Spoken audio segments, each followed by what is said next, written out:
Karena kami sadar siapa diri kami. Kami manusia yang rapuh, manusia yang gampang mengeluh. Tuhan yang menolong kami semua.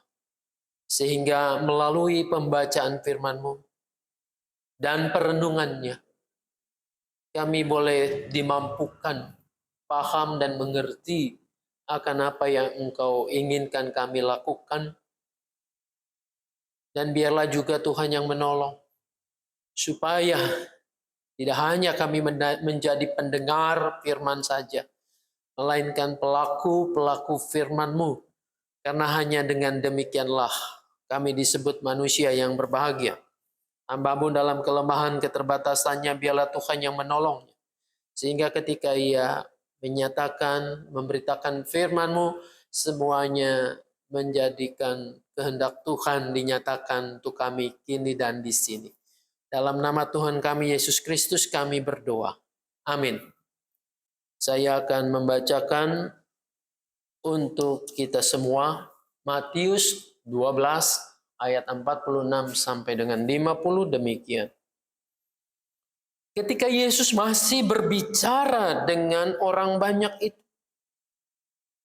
ibunya dan saudara-saudaranya berdiri di luar dan berusaha menemui dia. Maka seorang berkata kepadanya, "Lihatlah, ibumu dan saudara-saudaramu ada di luar dan berusaha menemui engkau." Tetapi jawab Yesus kepada orang yang menyampaikan berita itu kepadanya, "Siapakah ibuku? Dan siapakah saudara-saudaraku?" Lalu katanya sambil menunjuk ke arah murid-muridnya, "Ini ibuku dan saudara-saudaraku. Sebab siapapun yang melakukan kehendak Bapakku di sorga, dialah saudaraku laki-laki, dialah saudaraku perempuan, dialah ibuku." Sampai demikian jauh pembacaan Alkitab firman Tuhan. Yang berbahagia, yang mendengarkan, memelihara tentu dengan melakukannya. Haleluya. Ibu Bapak yang dikasihi dan mengasihi Tuhan. Ini misal ya. Misal Pak Karim dan Ibu Tri datang ke tempat kerjanya Devina. Dia sedang berhadapan dengan orang banyak. Dia sedang dikagumi. Lalu Pak Karim dan Ibu Tri ini berusaha untuk menemuinya. Karena begitu banyak orang, maka ia tidak bisa berhadapan langsung. Lalu ada orang yang menyampaikannya, "Devina, itu ada papamu dan mamamu ingin ketemu." Lalu jawab Devina ini yang sedang dikerumuni orang banyak, yang sedang dikagumi. Dia mengatakan, "Siapa ibuku? Siapa bapakku? Mereka ini loh ibuku, bapakku."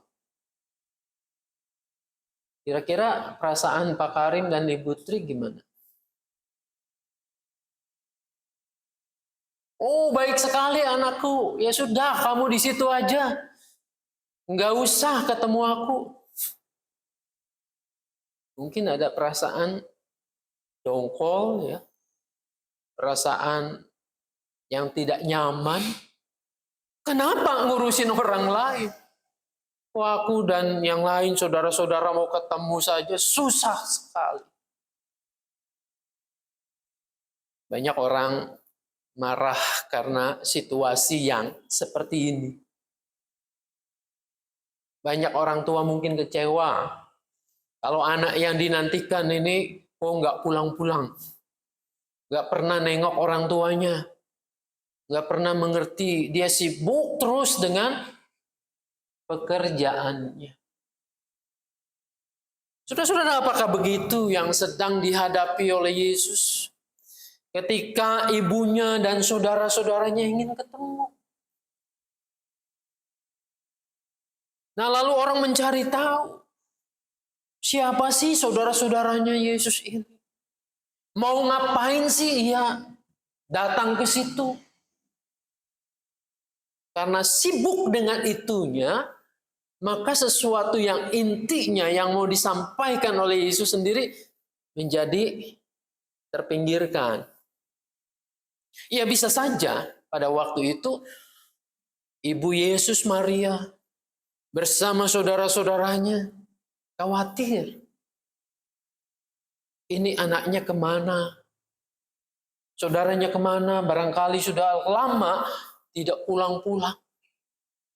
Saya membayangkan Maria itu mungkin ingatannya kepada Yesus kecil, waktu 12 tahun di Bait Allah, ketinggalan begitu. Dia mencari.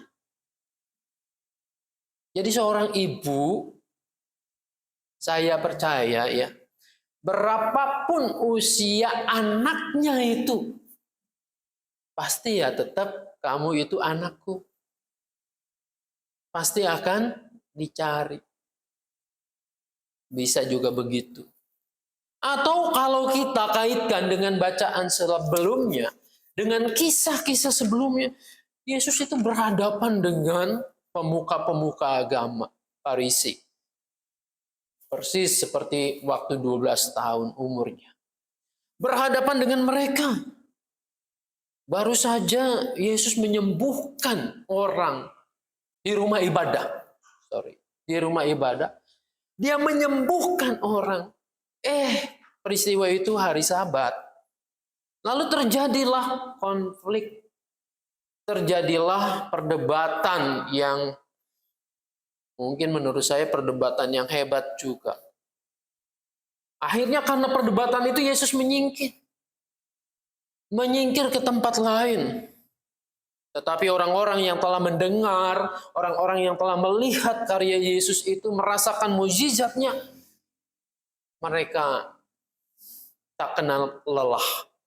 Mengikut Yesus kemanapun Yesus pergi. Bisa jadi si ibu ini, Maria ini, sangat khawatir, nanti anakku bagaimana? Yang dihadapi ini adalah Farisi, ahli Taurat, pemuka-pemuka agama. Nanti kalau dimusuhi hidupnya jadi susah. Seorang ibu kan demikian. Saudara-saudara, ada banyak hal yang kalau kita mau telusuri kenapa Maria, ibu Yesus, dan saudara-saudaranya itu mencari dia. Ingin ketemu, mungkin ingin bicara, mungkin ingin supaya Yesus kembali saja ke rumah. Ya sudah, di sini saja keluarga kita damai, tentram, gak usah ngurusin orang lain. Disitulah peristiwa ini terjadi.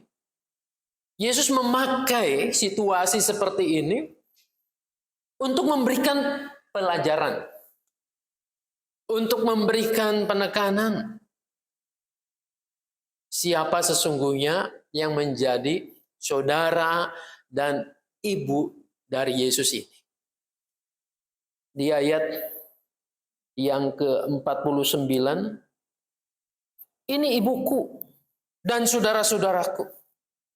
Yesus menunjuk kepada mereka yang sedang memperhatikan, mendengarkan pengajarannya. Saudara-saudara, ini tidak mau mengesampingkan sebetulnya bukan cara anak tidak menghormati orang tuanya. Tetapi dari sinilah Yesus memanfaatkan sebagai sarana untuk mengajar para muridnya. Kita kan tidak tahu sesudah peristiwa itu apakah Yesus betul lalu kembali menyapa ibunya. Sama seperti jawaban ketika Yesus kecil 12 tahun. Bahwa Yesus ketika dicari mendapatkan lalu orang tuanya menemui. Seolah-olah jawabannya kan enggak sopan begitu. Tetapi yang dilakukan oleh Yesus, ia kembali bersama-sama dengan papa mamanya. hidup dalam bimbingan orang tuanya. Nah, kita kesampingkan ini dulu. Tetapi yang mau diajarkan oleh Yesus dalam peristiwa ini, orang tua betul harus dihormati sedemikian rupa. Yesus tahu betul apa yang dikatakan oleh 10 hukum Taurat, khususnya hukum yang kelima. Hormatilah ayah dan ibumu. Tetapi di sisi lain Yesus punya sebuah prioritas, yaitu taat setia kepada Bapaknya. Dia taat setia memberitakan Injil Kerajaan Sorga. Ada yang di dunia ini paling dihormati. Tetapi Yesus ketika berhadapan dengan tugas pekerjaannya, mandat dari Bapaknya yang harus ia lakukan, maka ia konsen di situ. Ia memilih prioritas waktu yang ada itu. Karena Yesus menyadari tidak banyak waktu yang ia punya untuk menyatakan Injil Kerajaan Allah itu. Disitulah Yesus mengajar para murid bahwa mereka yang mendengarkan firman Tuhan, yang melakukan firman Tuhan, dikatakan dialah saudaraku laki-laki. Dialah saudaraku perempuan. Dialah ibuku. Nah, di sini kita belajar bahwa Yesus memandang ikatan keluarga, saudara, ikatan keluarga orang tua dan anak, tidak hanya sebatas ikatan darah. Karena ada hubungan darah, anak dan orang tua atau saudara bersaudara. Lebih jauh, Yesus membuka pikiran mereka bahwa saudara itu bisa diperluas melalui pemahaman spiritualitas mereka. Jadi siapapun yang melakukan kehendak Bapakku di sorga, dialah saudaraku laki-laki, dialah saudaraku perempuan, dialah ibuku. Oleh karena itu kita mengenal pada saat ini saudara seiman. Nah, saudara-saudara, ini yang saya ingin katakan, bukan hanya ucapan mulut kita. Oh iya, ayahku mau saya saudara seiman. Dengan saudara Tula, saudara seiman dengan kita. Tapi betulkah bahwa ini tidak hanya ucapan bibir kita saja? Saudara seiman, dalam hal ini Yesus memberikan frame yang jelas. Yaitu siapapun yang melakukan kehendak Bapakku. Jadi bukan hanya ngaku-ngaku saja, melainkan kita dibuktikan oleh perilaku kita yang menuruti kehendak Bapa di sorga. Jadi setiap orang yang melakukan kehendak Bapa di sorga adalah saudara-saudara kita. Saudara-saudara Yesus. Kita semua bersaudara. Biarlah ini menolong kita. Siapapun yang pada saat ini mungkin merasa, oh saya tidak punya siapa-siapa. Orang tuaku sudah tidak ada. Ibu bapakku, kakak adikku, mungkin sudah nggak peduli. Ingat, ada saudara-saudara seiman.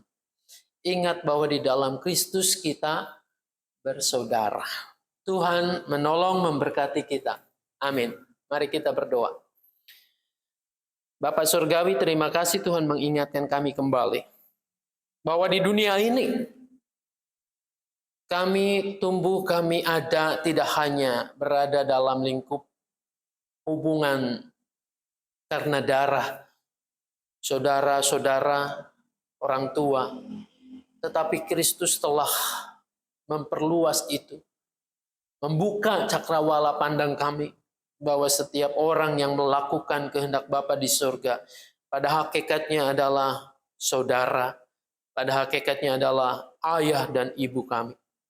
Biarlah Tuhan menolong kami untuk kami juga tergerak menjadi saudara bagi yang lain, yaitu dengan cara kami melakukan kehendak Bapa di sorga dalam setiap derap kehidupan kami. Dalam nama Tuhan kami Yesus Kristus kami berdoa. Amin.